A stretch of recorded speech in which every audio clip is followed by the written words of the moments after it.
Hey, what's going on, good people? It's Gardner Douglas, your Oyster Ninja. And today, I don't have an oyster shucker with me. I don't have an oyster farmer with me. I got Mr. Sid Sharma. Sharma. Sharma. I knew that. Because of Charm City. I knew that. There you go. So he is co-owner of, was it Wild Kombucha. He just told me how to say it, but I just want to hear him say it because he's a pro. And but they have something great going on where they donate 1% of sales to Chesapeake Bay Foundation, right? Yep. And I wanted to bring him on because I actually got a bottle of his kombucha. Kombucha. Kombucha. By the end of this, we will get there. I promise. Kombucha. That's gonna be my little video. How do you say kombucha? Kombucha. I did it. Kombucha. You did it. You're there.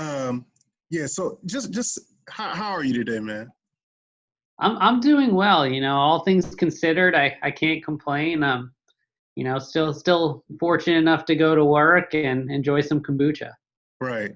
So that's what I wanted to start off with. First, I found your bottle. Like I was saying, I found your bottle in I got one of those Wild Harvest boxes, I guess, where they send you like vegetables and fruit that don't make it to the stores, I guess.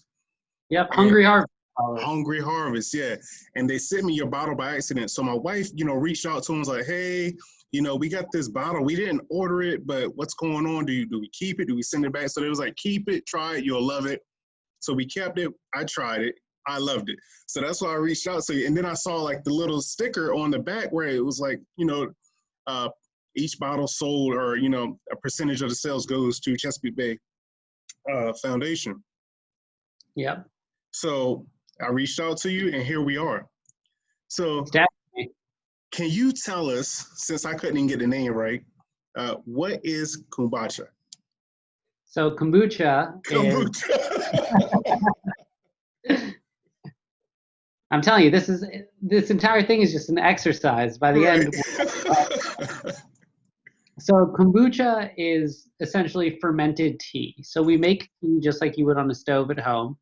And then we add a probiotic culture to it, which ferments the tea.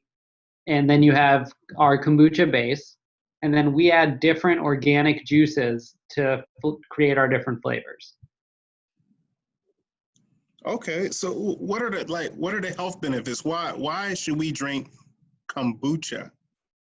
There it is. So we believe that people should drink kombucha for several reasons.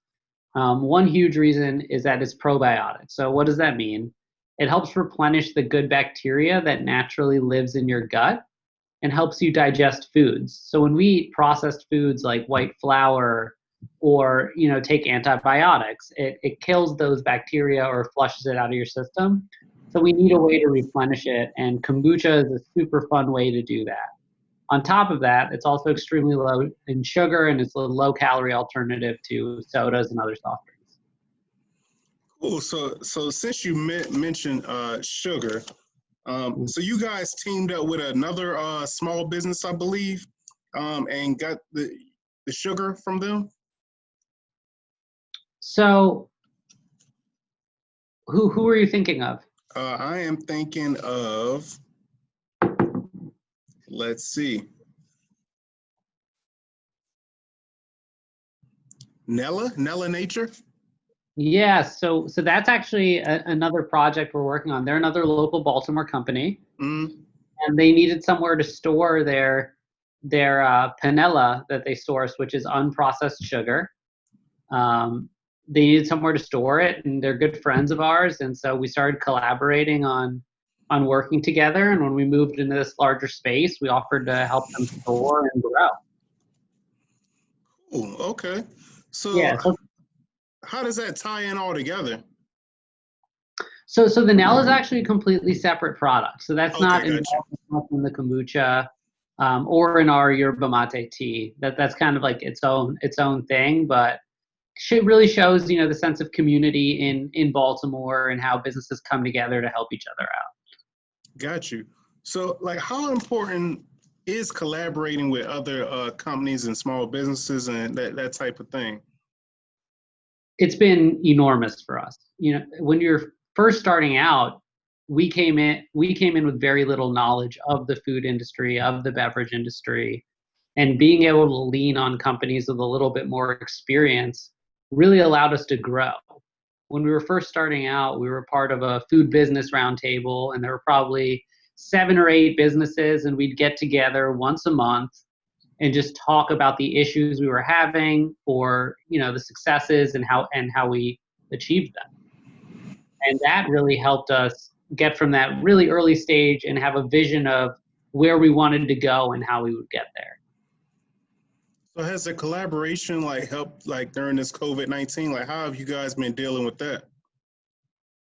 It's been a crazy ride for us. So year over year, we've averaged growth of right around 100%. So we're pretty much doubling each year. Nice. And we're planning accordingly, and then boom, COVID hits in March, and all of our grocery or all of our cafe and restaurant clients pretty much shut down. So that was a huge challenge for us, and we've had to pivot and lean into grocery a little bit more. That partnership with Hungry Harvest has been huge, right? Because we're able to get our product directly to the consumer, and it's definitely shaped how we're building our company. We're building a little bit more carefully, a little bit more sustainably, in case there is a second wave and things shut down again. Okay. So far as like just because this is a business, how is the competition? In your lane, I guess. Like, is there a lot of similar brands or in the market? So there's definitely a few other brands in the market, but one thing that's really interesting is almost every single one of those brands are based on the West Coast. Mm.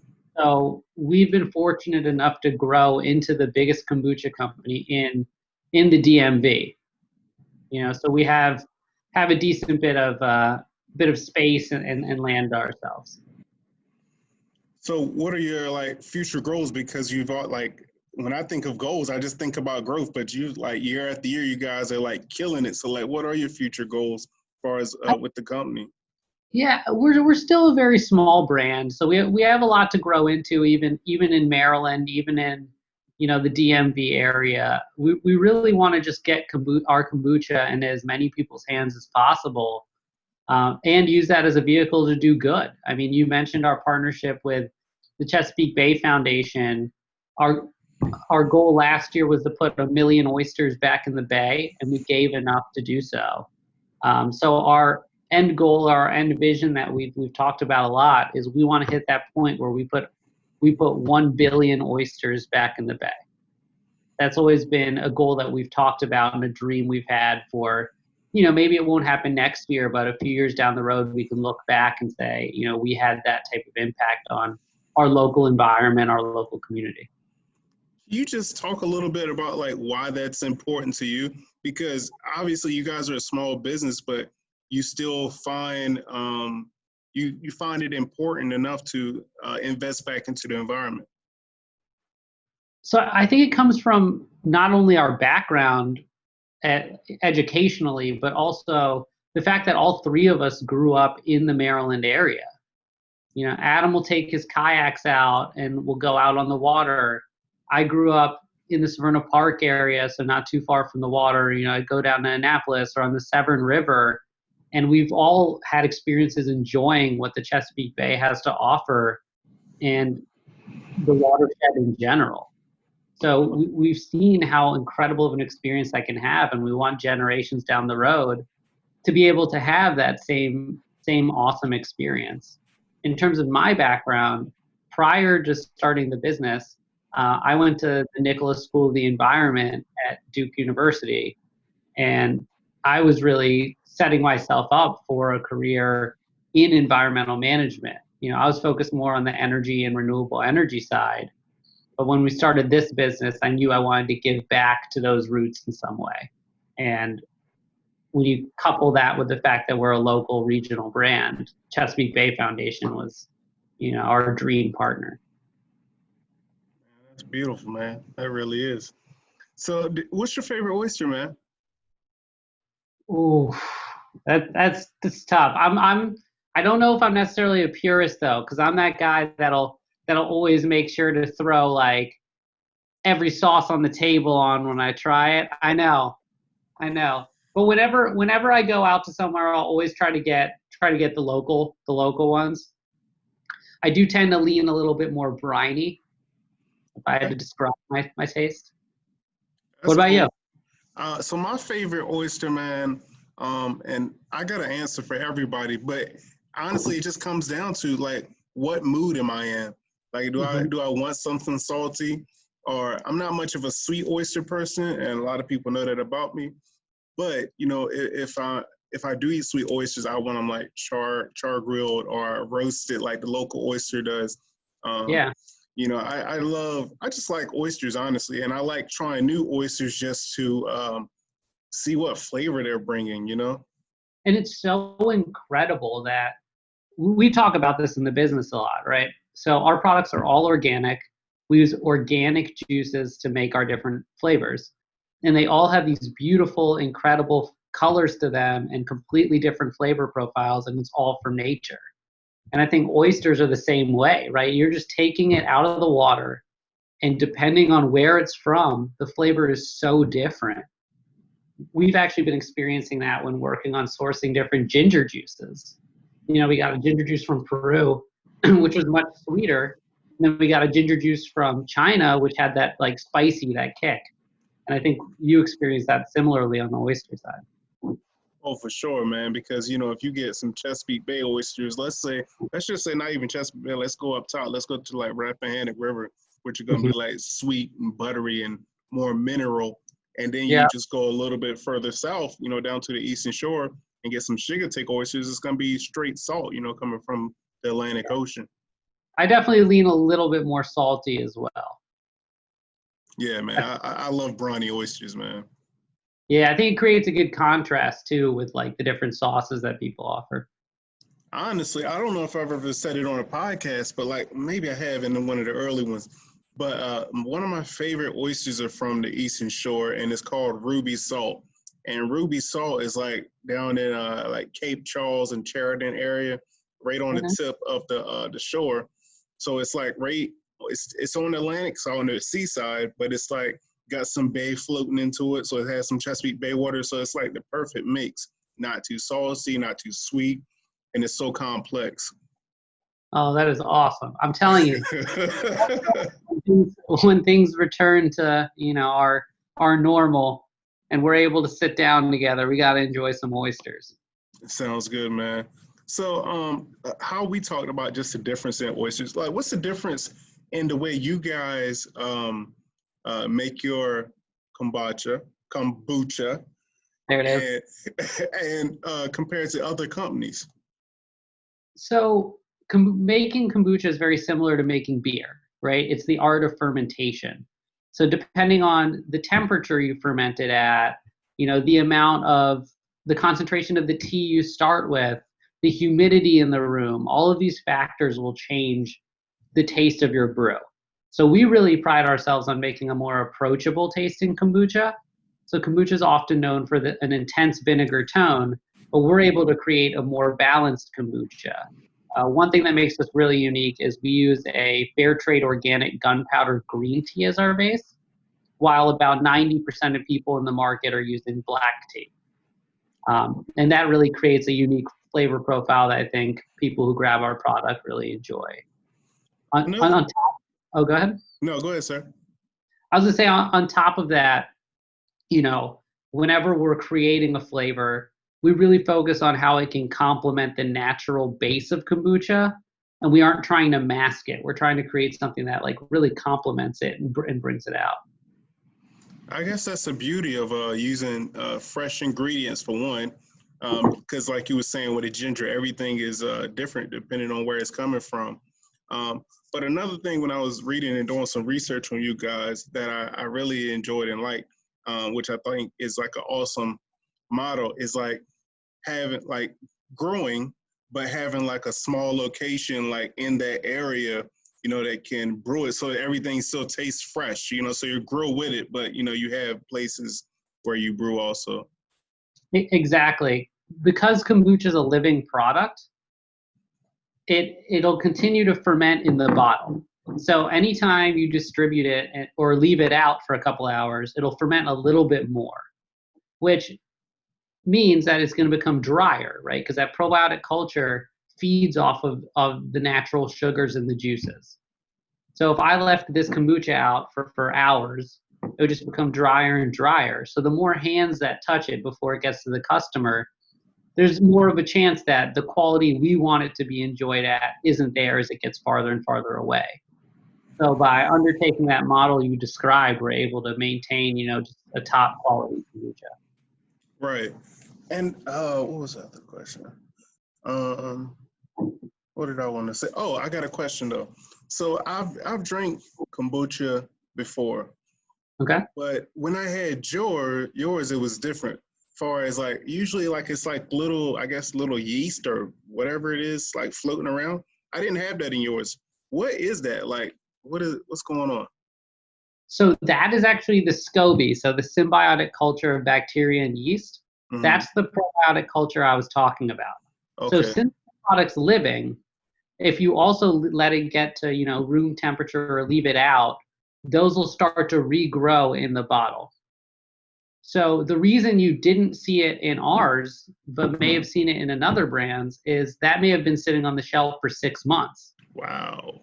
Versus ours, we make sure it's fresh because it's local. So when you grab ours, we know for a fact that it hasn't been on the shelf for more than 2.5 to 3 months. So is it okay if you drink some of that? Oh, of course. Of course. That actually is the living probiotic in the bottle. So that is a part of, the health appeal of kombucha. Okay. We just realized that your average person might be a little freaked out by it if they aren't expecting. So our goal is really to make a kombucha that anyone can enjoy, from a seasoned kombucha drinker to someone who's experiencing it for the first time. Okay, so all right, that's like getting a pea crab in your oyster, I guess. Exactly. All right, man. So you want to talk about any of your collaborations? Like I was reading with what's that, Coastal Sunbelt. Is that just mainly just for distributing or what? Yeah, those are mainly distributors. One really distributor we work with is Lancaster Farm Fresh. So they're based out of Lancaster, Pennsylvania, and they're a nonprofit distributor, and that's one thing that really drew us to them. So at the end of the year, they'll kick back their profits to the farmers they work with in the area. So they really had a similar ethos to us, where they're trying to give back to the community that's given them so much.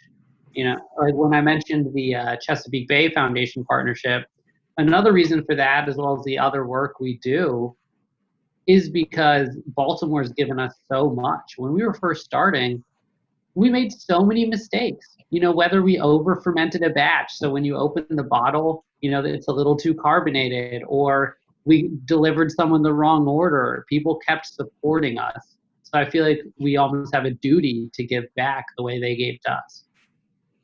So our other product, actually, Acaro Yerba Mate, which is a South American tea. I was about to ask you about that. Yeah. So I actually have a bottle of that here. So let's make this. Thanks. We give 1% of sales from that product to living classrooms for arts education in Baltimore City. So any product we come out with, we're going to be giving back to a cause that we care about. Okay. Now I got a complex question. It's probably not complex for you because you get it asked all the time, probably. But what is Yerba Mate? So Yerba Mate is Yerba Mate. Thank you so much. I got to stop coming out with products that are hard to pronounce. So it's a South American tea that is really, really popular in Argentina and Brazil and several countries in South America, but dates back several years to the Guarani people. And they would chew the leaves of yerba mate for energy and healing. So eventually got popularized as more and more people traveled to South America and it got colonized and things like that. But now, it's a tea that is super rich in antioxidants and is a great source of energy. And we wanted to present it to the market as a healthy alternative to, some of the canned or bottled coffees as well as energy drinks. That's beautiful. That's next on my list to try because I've been coffee free. I got my 30-day coin around here somewhere. Yeah, it's awesome. Yeah. I mean, it's crazy because people don't think about caffeine as an addictive chemical, but it is. It is, man. I read, well, not read, I listened to, I think it was called Caffeine on my Audible. I got to give Audible a shout out. I give them a lot of my time, man. So, as far as education, how do you educate yourself on, well, how did you guys get educated on the whole process? And you can talk a little bit about how you started. Absolutely. Adam and Sergio actually grew up making kombucha as well as other fermented foods with their parents. And we've been friends since we were 14 years old. So I would go over to their house and there'd be jars of kombucha there, jars of the tea fermenting, and they'd make other things as well, sauerkraut, pickles, kefir, other fermented products. And Adam and Sergio's parents moved to Peru and left all of the brewing equipment with Adam because he's a couple years older than us, so he was the only one with a house with somewhere to store it. And partially out of nostalgia, partially out of curiosity, he pulled it out one day and started from that point that they left off. Starting at the family recipe, he altered it and mastered it and made it his own. And that really is the wild kombucha you taste today. He tinkered with it and started selling to local Johns Hopkins students as well as other people in the Hamden area. And it grew very organically. We started knocking on doors of local cafes, restaurants, really anyone willing to work with us at that point. I'd be on the phone at my day job calling cafes, whispering so no one would hear me. And 6 months in, we get a call from Whole Foods asking to carry us locally. And that was really the sign we needed to dive in full time. Man, that's a Cinderella story, man. Almost brought a tear to my eye. I appreciate it. It's been, it's challenging. Like owning any other business, there's definitely been challenges, but we've been fortunate enough to have a lot of success and support. And I think we're going to continue to build and grow. So I got a couple more questions, man. One is, do you have any other products? And I guess where can we find your product at? So our two main lines are wild kombucha, and like I showed you before, the Acaro Yerba Mate. We are coming out with a new flavor of wild kombucha in the next couple weeks. I know this is going to sound terrible, but I can't tell you what it is yet. We're announcing it on Wednesday next week. My man. I know. I had to give you the teaser, right? Gotta leave wanting more. But you can find our wild kombucha in Whole Foods, Giant, Harris Teeter, Mom's Organic, and about 1,000 independent cafes, restaurants, and fast casual spots. Acaro's a little bit newer, so that's mostly in some local Baltimore cafes, restaurants, and grocery stores, but we're hoping to continue to grow that outwards. And we'll be launching Acaro tea in cans on Amazon in September, so no matter where you are enjoying oysters, you should be able to get some. Dang, that's huge. Amazon, yeah. Come on, man. Yeah, that's definitely a big move for us. We were planning on doing it eventually, but it was fast-tracked by everything going on with COVID. The ability to sell online is just so important in the case of if there's another shutdown or things are altered again. So any last words, I guess, for like an up-and-coming person starting a business and, any tips or trade, any motivational quotes? Do you have any motivational quotes like that just keeps you driving or anything? One motivational quote that makes me laugh, but I think is the most true quote about starting your own business or building your own business is that building your own business is like jumping off of a cliff and figuring out how to build a plane on your way down. So No doubt.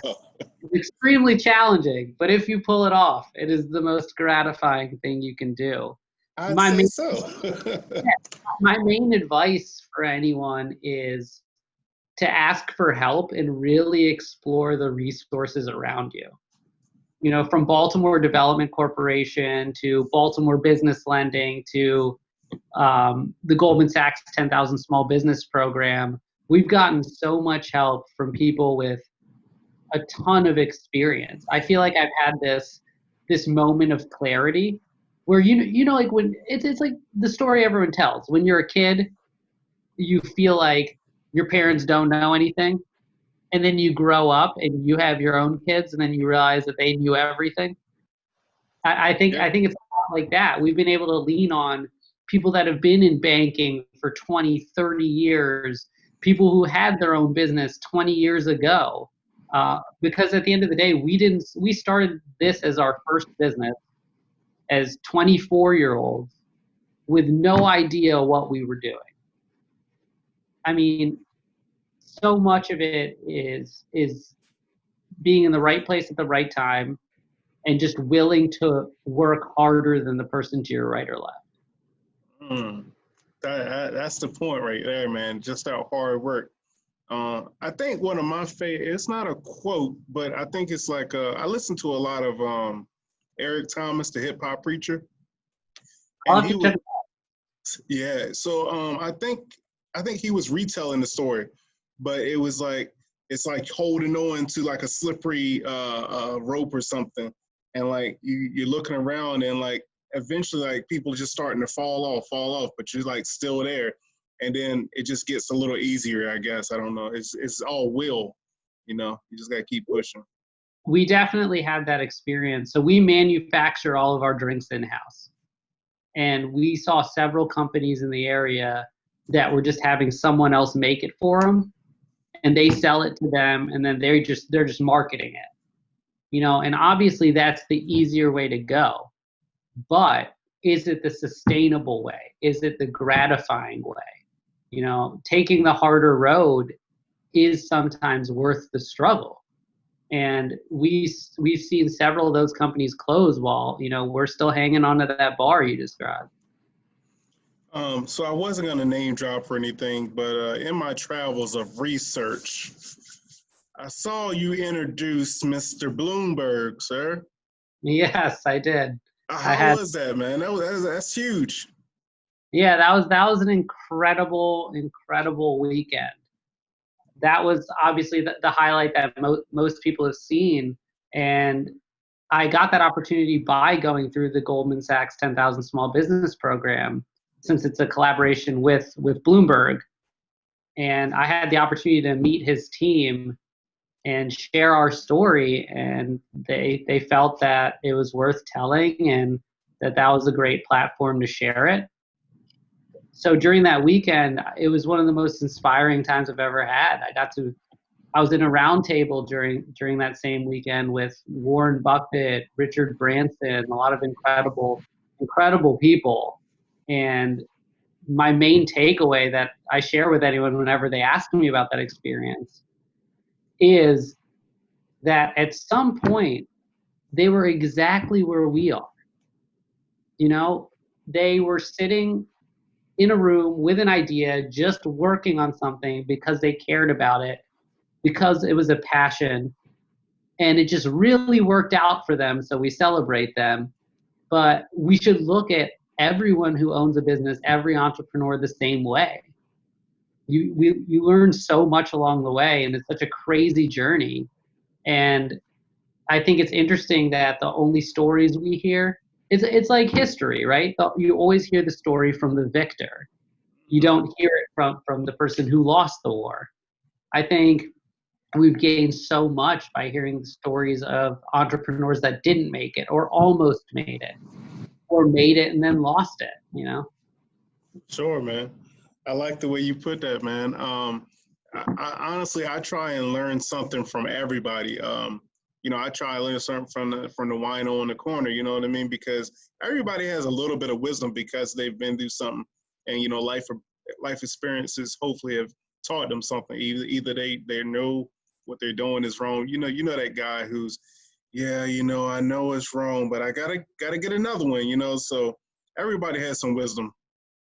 Absolutely. And I think it just makes you thankful for what you have as well. But I agree. Everyone has something to offer. Everyone sees the world differently through their eyes. And at the end of the day, who's to say I wouldn't be that wino on the corner if I was dealt the same cards that person was dealt, and I didn't do anything to deserve the cards I was dealt. Man, my man, my man. That's what I'm talking about. We can end the podcast right there, man. Either we're gonna end it here or we're gonna go all night.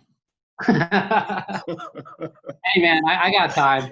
All the calendar's open. It's a pandemic. Right, right. Well, man, I appreciate you for taking time out of your busy day, man. I know you're getting it in and you're making all kinds of multi-billion deals. So thank you so much, man. I really appreciate it. Yeah, thank you so much for including me and for the incredible work you do. Oh, and thank you for, of course, giving back to the watershed, man. That's huge, man. That really is, and I appreciate it. Awesome. Next time I see you, I expect us to be enjoying some briny oysters over some kombucha. Briny oysters, it is, man. Awesome.